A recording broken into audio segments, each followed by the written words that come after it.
Ini dari kelompok 4. Oke, Miss, perkenalkan nama saya Dela. Hai Dela. Kalau boleh tahu Miss namanya siapa ya? Nama aku Lali Nentek ya. Izin boleh. Izin boleh. Nama aku Muli. Aku manajer salah satu cabang di Irwanti Hair Design. Ada 14 cabang. Aku yang di Lipo Mall Puri, Jakarta Barat. Ya, manajer ya. Kalau boleh tahu nih Miss tuh udah menjabat sebagai manajer itu berapa lama? Kalau berapa lamanya dari 2016. Oke, dari 2016 ya. Cukup lama ya berarti ya Miss. Lumayan. Sampai 2025 ya. Sampai 2022 tahun. Aduh, berapa tuh? 9 tahun. 8 apa 9 ya? Ya hitung sendiri lah ya. Hitung sendiri lah ya guys ya, berapa tahunnya. Oke. Ya, mau nanya lagi nih Miss, kira-kira tuh tanggung jawab utama yang Miss lakuin tuh apa kalau jadi manajer di Irwanti Mita? Oke, sebelumnya aku mau jelasin dulu. Kalau manajer itu sebenarnya bukan atasan yang cuma duduk manis, tapi kita melayani staf kita. Di mana stafnya ada kebutuhan apa, kita harus melayani, bukannya kita yang dilayani. Maka itu adalah manajer yang memenuhi kebutuhan stafnya. Karena kita dibantu sama staf untuk mengerjakan tugas-tugas kita. Sudah sepatutnya kita juga melayani staf. Kayak gitu. Berarti bukan cuma yang perintah aja ya, tapi lebih ke Enggak. melayani. Betul, memang pekerjaan manajer itu sebenarnya banyak banget. Bukan cuma soal mengatur, memanage, bukan. Tapi melihat dari keseluruhan. Apalagi yang aku hadapi adalah manusia, bukan barang. Kalau manajer barang apa, itu kan produk. Kalau produk biasanya nggak ngomong. Tapi kalau orang diatur, dimanage, punya hati, punya rasa, udah pasti dia ngomong. Kayak gitu. Jadi perilakunya harus berbeda-beda setiap orang. Karena setiap orang, setiap individu beda cirinya, beda sifatnya, maka kita beda penanganan. Halo, perkenalkan nama aku Nadia. Aku mau nanya nih, Hai Nadia, salam kenal. bagaimana tanggapan Miss dalam merencanakan atau mengorganisasi atau mengarahkan dalam mengawasi pekerjaan tim? Bagaimana caranya mengawasi? Oh, jadi kalau dikasih instruksi, jangan cuma dikasih instruksi aja, tapi nggak dicek lagi. Itu caranya supaya mereka benar atau enggak mengerjakan hal itu. Kalau hanya instruksi atau bahasanya nyuruh-nyuruh aja tanpa mengecek apa yang dikerjakan sudah benar atau belum, sudah dikerjakan atau belum, sama aja kita kayak cuma jadi orang yang tidak mengorganisir sih, tidak memanage, hanya perintah-perintah aja, itu nggak bagus. Tapi lebih ke udah perintah, udah instruksi, dicek pekerjaannya sudah oke, betul. Jadi bukan cuma bener, tapi betul, bener, dan beres. Ada 3. Kalau cuma betul nggak bener, kalau cuma bener nggak betul salah juga. Jadi harus diceknya bener, betul, sama beres. Kalau sudah beres artinya sudah oke, udah bisa di wrap, apa yang dia kerjakan sudah betul-betul lengkap, baru kita itu caranya buat memberikan pengarahan ke mereka bahwa pekerjaan itu bukan cuma disuruh-suruh aja tapi dikerjainnya asal-asalan. Kan kadang-kadang namanya staff ada yang ya bad moodnya lagi nggak enak, hatinya lagi kacau, jadi pekerjaannya asal-asalan. Makanya kita sebagai manajer harus instruksi dan cek, kontrol, itu yang paling Apa saja yang biasanya menjadi tanggung jawab manajer di definisi ini? Oke, keputusan apa saja? Kalau keputusan untuk mengkat orang itu bukan saya ranahnya, tapi saya bisa menginfokan kenapa orang ini bermasalah, ada problem apa, itu bisa saya info ke HR, supaya kalau saya keputusannya adalah memberi keputusan untuk customer yang ada problem seperti tidak mau bayar, ada pencurian dan lain-lain, ada staff yang bertengkar, itu kita bisa kasih keputusan dia boleh lanjut bekerja atau tidak. Lanjutnya dalam arti untuk hari ini, tapi kalau untuk sifatnya memecat atau kamu sudah tidak bisa di sini lagi, itu bukan hak saya, tapi saya perlu memberi tindakan, bahwa tindakan itu akan saya informasikan ke manajemen atau ke HR, karena saya juga punya atasan lagi seperti itu. Jadi kalau keputusan saya keputusan orang itu harus pulang karena orang tua yang meninggal atau karena ada hal-hal yang lebih penting, itu keputusannya ada di saya. Izin cuti, izin tidak masuk, izin dan lain-lain, approval atau tidak soal perizinan seperti yang tadi, cuti, tidak masuk kerja, atau ada problem keluarga atau apapun, itu keputusannya memang ada di saya.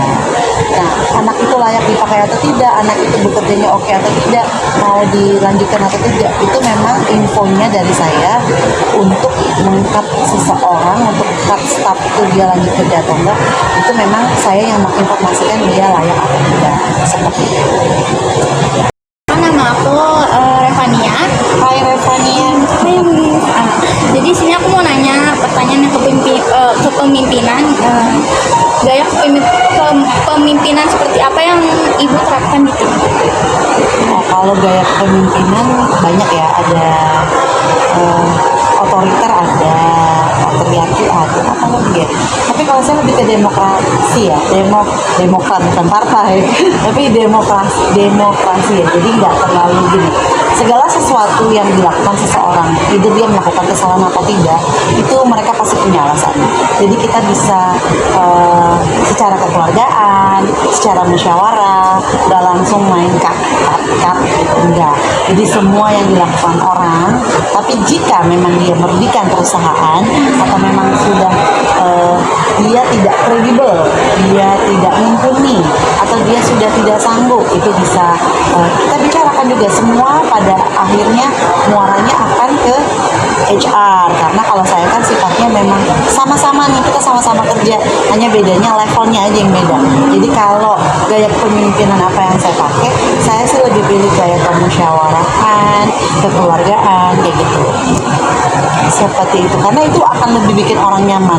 Kenapa saya pilih seperti itu? Karena kerjaan saya berhubungan dengan orang, hard skill, soft skill, itu berhubungan sama itu. Jadi bukan kerjanya sama barang. Kalau satu barang ini, saya manajer barang, beda penanganannya sama manajer salon. Karena kalau salon sifatnya mengurus orang-orang, itu cara kerjanya, mumpuni atau tidak, kemampuannya, keahliannya, seperti itu.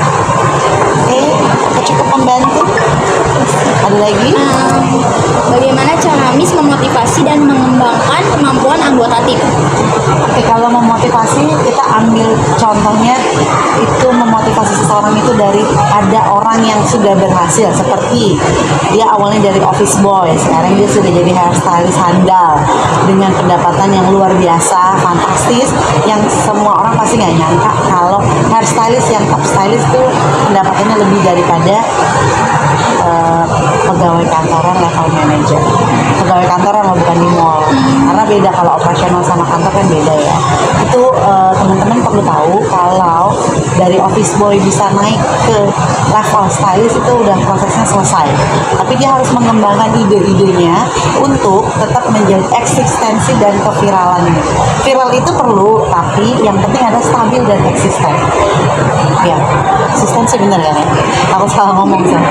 Oke, jadi saya kasih motivasinya adalah ada orang yang berhasil loh, ada orang yang sekarang sudah di titik ini loh, kasih motivasinya seperti itu. Kalau untuk pengembangan keahlian, kita ada training, in-house training ke akademi, karena kita juga punya akademi Irwanti kayak gitu. Jadi buat yang kurang, buat yang masih kurang atau orang suka lupa, skillnya udah mulai lupa nih, biasa cara ngeblow, cara nyatet yang baik dan benar itu kadang suka lupa, suka udah santai sama zona nyamannya, itu mesti di refresh lagi kayak gitu.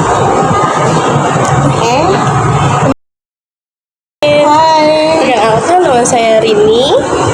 Hai Rini. Oke, saya beri pertanyaan selanjutnya ya Miss ya. Pertanyaan selanjutnya tentang tantangan terbesar apa yang pernah Miss hadapi sebagai manajer? Tantangan terbesar apa? Staffnya nggak bisa diatur. Iya dong, kan kita mau ngatur tapi dia juga nggak bisa diatur. Ya, orang kalau bisa dibina, kita akan bina. Tapi kalau terus-terusan membangkang, dan tidak bisa dibina, ya kita binasakan. Gitu. Jadi ada cara, kalau kamu bilang apa hal terberat kan, itu ada staf yang membangkang, susah dikasih tahu, sudah berkali-kali salah, tapi dia masih melakukan kesalahan itu. Artinya kan dia tidak bisa dibina dengan baik. Padahal ya tadi pertanyaan-pertanyaan sebelumnya udah saya jawab, itu adalah musyawarah kekeluargaan. Tapi kalau tidak bisa dimusyawarahkan, keluarganya tidak ada, mau menang sendiri, ya itu harus dibinasakan sih kayaknya kalau yang tipe seperti itu.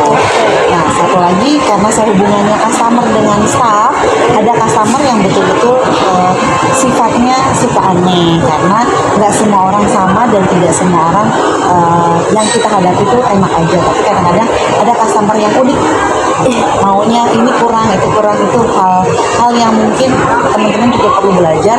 Kalau ketemu orang gitu, aduh, saya harus gimana sikapnya, saya harus ngomongnya gimana, menanganinya seperti apa. Itu harus punya jam terbang yang lumayan cukup untuk bisa ngadepin customer yang unik dalam tanda kutip ya. Karena yang unik itu suka aneh. Iya. Kayak dikasih A mintanya B, dikasih B mintanya A. Kayak gitu. Seperti itu. Oke. Dan selanjutnya, bagaimana mengatasi tekanan atau beban kerja yang tinggi? Tekanan dan beban kerja. Nyanyi. Kebetulan hobi saya nyanyi. Saya senang banget nyanyi. Jadi kalau saya lagi bete, saya refresh diri saya sendiri. Saya pergi ke tempat karaoke, tapi saya sendiri. Saya nyanyi sampai 2-3 jam, nggak masalah buat saya. Itu cara saya, ini time-nya saya. Kalau pergi ke salon, saya udah sering ke salon. Kalau pijit boleh, tapi kan kerja juga nggak perlu sering-sering dipijit. Jadi relaxnya saya, rilisnya saya, supaya mengembalikan mood, ngadepin tekanan, yaitu terus menerima apa yang ada dalam arti kadang-kadang hidup tidak sesuai pesanan gitu. Jadi kamu pengennya lancar-lancar aja pekerjaannya, baik-baik aja, staffnya baik-baik, nice, good gitu. Ternyata yang dihadapi lebih daripada ular, kan kita nggak tahu, karena sifat manusia itu kadang-kadang suka berbahaya. Jadi kamu bisa belajar bahwa nggak semua orang sama seperti apa yang kita mau, tapi kadang-kadang kita yang harus memahami mereka, dan mereka juga harus tahu posisi mereka seperti apa dan siapa. Itu saja mungkin pertanyaan dari kami. Terima kasih atas luangkan waktunya ya Miss. Sama-sama.